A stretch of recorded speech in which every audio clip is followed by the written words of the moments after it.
Hay una Biblia que muy poca gente ha leído. No porque esté en un idioma desaparecido que casi nadie domina.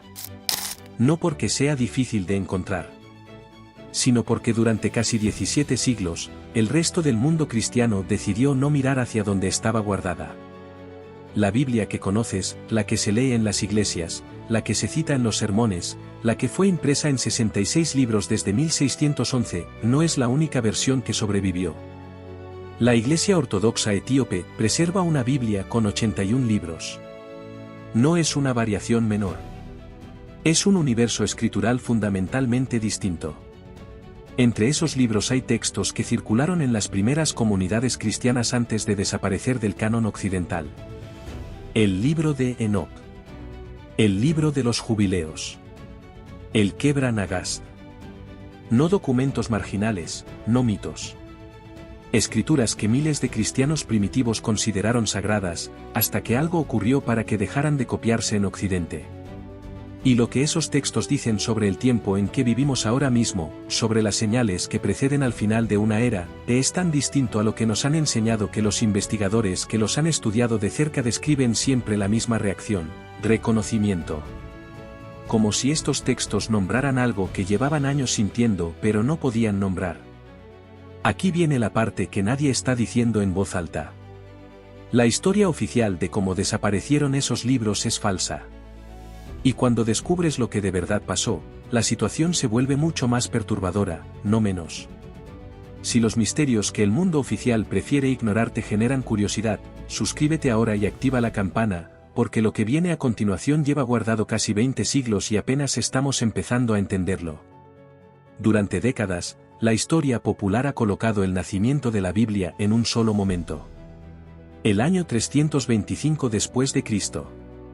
El Concilio de Nicea. Una sala llena de obispos convocados por el emperador Constantino que votaron qué libros debían estar dentro y cuáles debían quedar fuera para siempre. Esa versión tiene un problema grave. Es falsa. Los especialistas en historia del canon bíblico lo confirman de manera consistente. Barterman, profesor de la Universidad de Carolina del Norte y uno de los historiadores del Nuevo Testamento más citados del mundo, es categórico al respecto: el Concilio de Nicea nunca discutió qué libros debían integrar el canon. Los registros de ese concilio existen. Los cronistas que estuvieron presentes, entre ellos Eusebio de Cesarea, documentaron los debates en detalle. En ninguna de esas páginas aparece una sola discusión sobre cuáles libros debían considerarse sagrados. Entonces, ¿qué fue lo que de verdad ocurrió? Algo más lento. Y en muchos sentidos, más inquietante. El canon del Nuevo Testamento se consolidó durante más de un siglo, a través de decisiones dispersas de obispos en distintas partes del Imperio Romano. Fue Atanasio de Alejandría quien, en su carta pascual del año 367 después de Cristo, 42 años después de Nicea, listó por primera vez los 27 libros del Nuevo Testamento tal como los conocemos hoy. Para ese momento, décadas de copistas, de autoridades eclesiásticas, de decisiones silenciosas sobre qué se reproducía y qué no, ya habían trazado los límites de lo que el mundo cristiano occidental leería en adelante. La supresión no fue una votación. Fue un proceso gradual. Invisible. Sin anuncio. Exactamente el tipo de proceso que deja menos huellas y genera más preguntas. Y Etiopía, que nunca participó en ese proceso, guardó lo que el resto del mundo fue dejando atrás. Para entender por qué Etiopía pudo preservar lo que el resto del mundo perdió, hay que comprender que este país es una excepción histórica sin equivalente en el mundo. El cristianismo llegó a Etiopía en el siglo IV, aproximadamente al mismo tiempo que se extendía por el Imperio Romano. Pero a diferencia de la Iglesia en Roma, la Iglesia Ortodoxa Etíope Tewahedo creció en relativo aislamiento. Nunca fue absorbida por la maquinaria religiosa y política romana. Mantuvo su propio calendario litúrgico, sus propias tradiciones, su propia versión de las Escrituras. Etiopía tampoco fue colonizada. Es una de las pocas naciones de África que resistió la dominación europea. Sus monasterios sobrevivieron. Su lengua sobrevivió. Sus manuscritos sobrevivieron. Y en esos monasterios, generación tras generación, los monjes copiaron a mano los textos que el resto del mundo cristiano fue dejando atrás. No como acto de rebelión. Porque creían que esas palabras eran urgentes y verdaderas, independientemente de lo que Roma hubiera decidido. Ahora viene el detalle que cambia la conversación por completo, y que el competidor de este tema no mencionó. En un monasterio remoto en la región de Tigray, al norte de Etiopía, cerca de la ciudad de Atba, se conserva un objeto que reescribió lo que los académicos occidentales creían saber sobre la historia del cristianismo. Se llaman los Evangelios de Garima. Son 2 volúmenes encuadernados en piel, escritos en ge'ez sobre pergamino de piel de cabra, con ilustraciones de colores que siguen siendo vívidos después de más de 1500 años. La tradición monástica siempre afirmó que fueron escritos por el propio Abba Garima, uno de los 9 santos que llegaron a Etiopía desde el Imperio Romano alrededor del año 494 después de Cristo. Los monjes decían que Garima los copió en un solo día, con ayuda divina que retrasó el atardecer. Los académicos occidentales descartaron esa tradición durante décadas. Insistieron en que los evangelios no podían ser anteriores al siglo XII, basándose en análisis paleográficos. Los monjes dijeron que estaban equivocados. Entonces intervino la ciencia.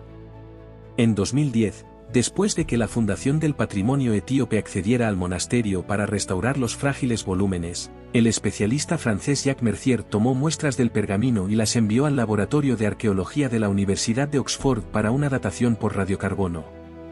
Los resultados corrieron la línea de lo que se consideraba posible. El Garima II, el más antiguo de los 2 volúmenes, fue fechado entre 390 y 570 después de Cristo.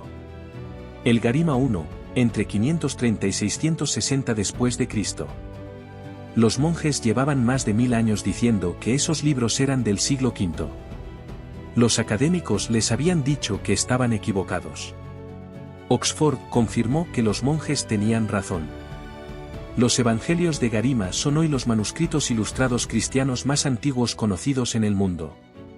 Superan a los Evangelios del Lindisfarne, que durante generaciones los académicos europeos consideraban el pináculo de la tradición manuscrita cristiana, por más de 200 años. Ese mismo rigor, esa misma capacidad de custodiar lo que el resto del mundo descartaba o daba por perdido, es lo que la Iglesia etíope aplicó a su canon bíblico durante 17 siglos. Entre los textos del canon etíope que nunca ingresaron a la tradición occidental, hay uno que los investigadores describen con una palabra consistente: perturbador. Se llama el Libro de Enoc. Para el mundo protestante y católico es un texto apócrifo, una curiosidad histórica que ocasionalmente aparece en notas al pie. Para la Iglesia etíope, es escritura sagrada desde el siglo IV.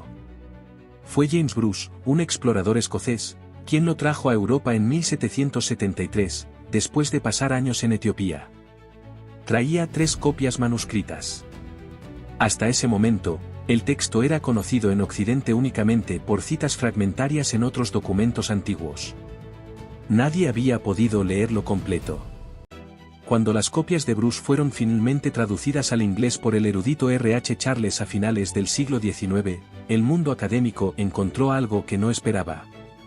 El Libro de Enoc es una de las obras de literatura apocalíptica más detalladas de toda la antigüedad.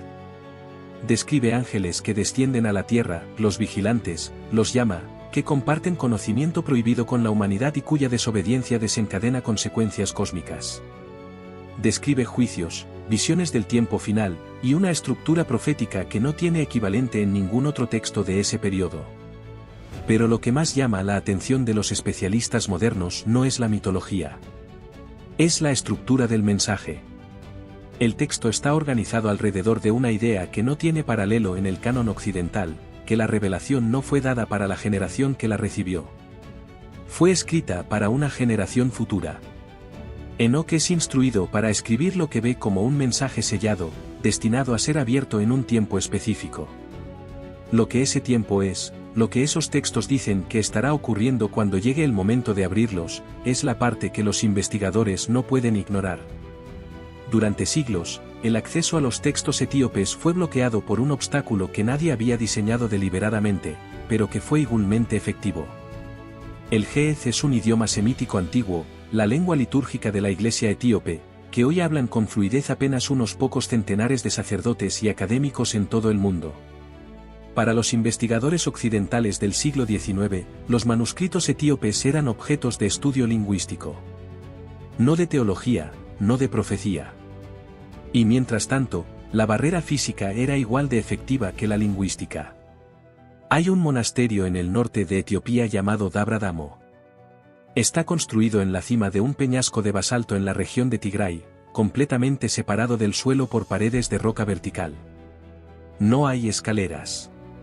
No hay camino. Para entrar, los peregrinos y los investigadores usan sogas. Solo sogas. En ese monasterio hay colecciones de manuscritos en ge'ez que el mundo académico, según el Dr. Alessandro Bausi del proyecto Hamburg Ethiopic Studies de la Universidad de Hamburgo, todavía no ha podido catalogar ni traducir en su totalidad. Pero el momento que catalizó la atención pública hacia estos textos llegó de una dirección inesperada. En 2004, mientras Mel Gibson presentaba La Pasión de Cristo, comenzó a hablar públicamente sobre lo que había encontrado en su investigación sobre el cristianismo primitivo. Mencionó la Biblia etíope. Mencionó los textos que el Occidente nunca leyó. Mencionó lo que esos textos dicen sobre el tiempo final. El interés que generaron esas palabras no se apagó. Algo había tocado un nervio que los debates académicos solos no podían tocar. Lo que los investigadores encontraron cuando empezaron a estudiar los textos etíopes con nuevas preguntas fue más complejo, y más urgente, de lo que cualquier entrevista televisiva podía capturar. El Dr. Ephraim Isaac nació en Etiopía y obtuvo su doctorado en la Universidad de Harvard. Hoy dirige el Instituto de Estudios Semíticos de Princeton. Es uno de los académicos más citados en el campo de la literatura religiosa etíope. Isaac completó la primera traducción académica al inglés del libro de Enoch directamente desde el ge'ez original, saltándose las traducciones intermediarias que habían distorsionado el texto durante décadas. Y describió los textos etíopes con una frase que sus colegas en el campo siguen citando, portadores de una conciencia profética sin equivalente en ningún otro corpus de escrituras del mundo antiguo. Esa evaluación tiene consecuencias específicas. Una de ellas es la manera en que la tradición etíope describe el tiempo final. La escatología occidental, el conjunto de enseñanzas sobre el fin de los tiempos dentro del canon cristiano del norte, describe ese periodo principalmente como una secuencia de eventos externos, guerras, plagas, catástrofes, la aparición de figuras singulares de poder corrupto. El libro de Apocalipsis, que es el texto apocalíptico central del canon occidental, enmarca el fin como una secuencia de juicios externos que caen sobre la humanidad. Los textos etíopes describen algo fundamentalmente distinto. La doctora Wendy Belcher, profesora de literaturas africanas en la Universidad de Princeton, señaló en un artículo de 2021 que la visión del tiempo final dentro del canon etíope es primariamente interior, no describe qué pasará afuera. Describe qué condición espiritual adoptará la humanidad por dentro, y esa diferencia, según Belcher, es coherente a través de múltiples capas del corpus, desde el libro de Enoch hasta el libro del pacto, un texto que contiene según la tradición etíope enseñanzas de Jesús a sus discípulos en los 40 días que siguieron a la resurrección. Esos pasajes describen una era en la que la fe exterior sería abundante. Templos llenos. Rituales preservados. El nombre de Cristo repetido en todas partes. Pero el espíritu interior de esas palabras habría abandonado las instituciones que las pronuncian. El equipo del Departamento de Estudios Religiosos de la Universidad de Edimburgo publicó en 2023 un análisis comparativo de las tradiciones apocalípticas etíopes y occidentales. Una de sus conclusiones centrales, la precisión descriptiva del corpus etíope sobre la experiencia espiritual del tiempo final es lo suficientemente específica como para que ignorarla constituya, en términos académicos, un error metodológico. Eso no es una afirmación sobrenatural. Es una evaluación académica. Y es más seria que cualquier cita de un actor famoso. Aquí está lo que los textos etíopes dicen sobre el periodo que describen como el más peligroso en la historia humana. No es fuego del cielo. No es la aparición de una figura singular de mal. No es una secuencia de guerras visibles. Es esto. El primer estadio se llama la era del olvido. Una época en que las personas gradualmente dejan de buscar. No por una decisión dramática, no por un rechazo explícito de la fe. Simplemente porque la búsqueda se vuelve inconveniente, y la inconveniencia se convierte, con el tiempo, en razón suficiente para no mirar. Sin anuncio. Sin explosión. Solo un apagamiento silencioso. El segundo estadio es la era del espectáculo. El ruido y el entretenimiento reemplazan a la sabiduría. La capacidad del pensamiento profundo se ahoga bajo la estimulación constante. Los textos describen esto no como un fracaso cultural aislado, sino como una emergencia espiritual, una civilización que pierde su capacidad de escuchar cualquier cosa más silenciosa que la voz más alta de la habitación. El tercer estadio es el que los investigadores encuentran más incómodo de discutir en contextos formales. Los textos lo llaman la era del pastor falso. Líderes que toman el nombre de lo sagrado y lo usan como instrumento de poder. Esos pastores falsos, dice el texto, no llegan desde afuera de la fe.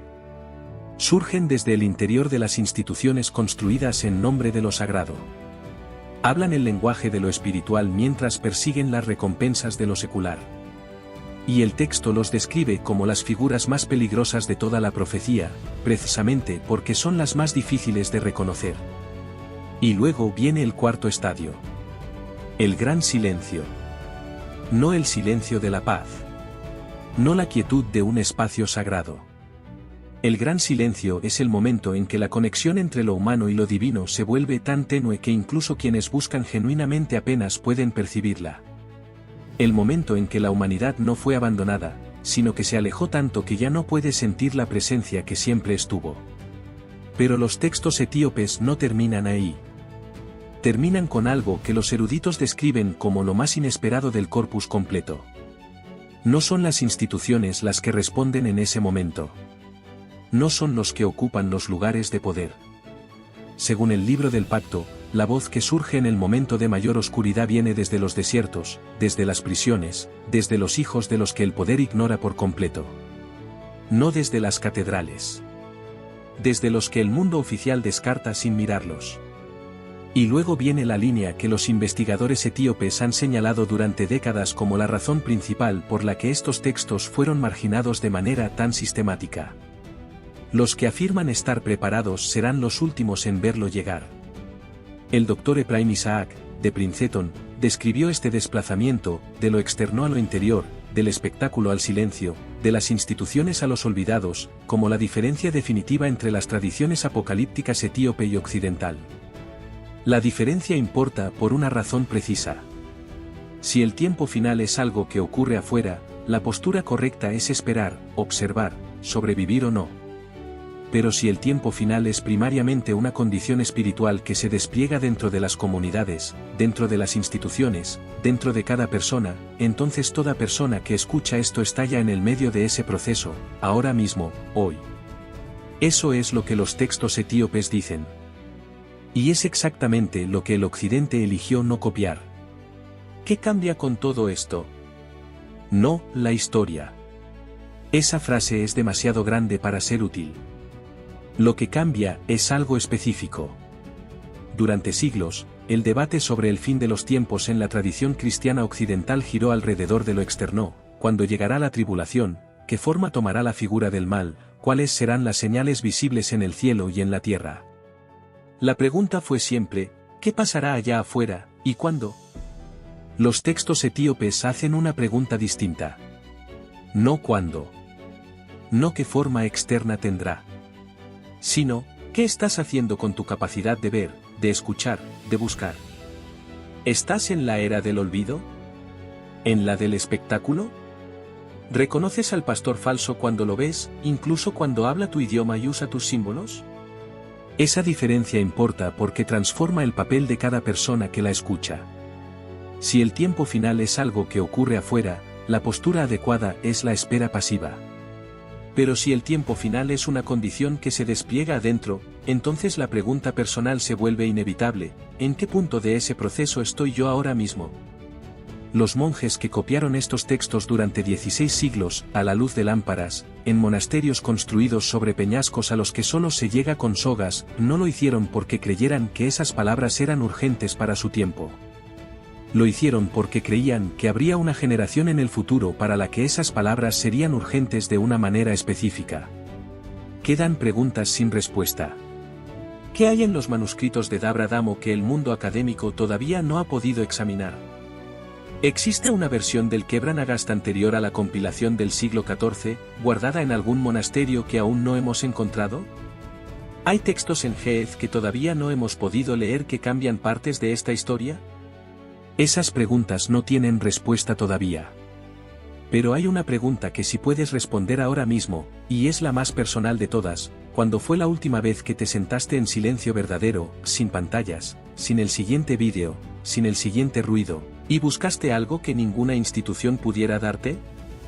Etiopía guardó estas palabras cuando el resto del mundo decidió no mirarlas.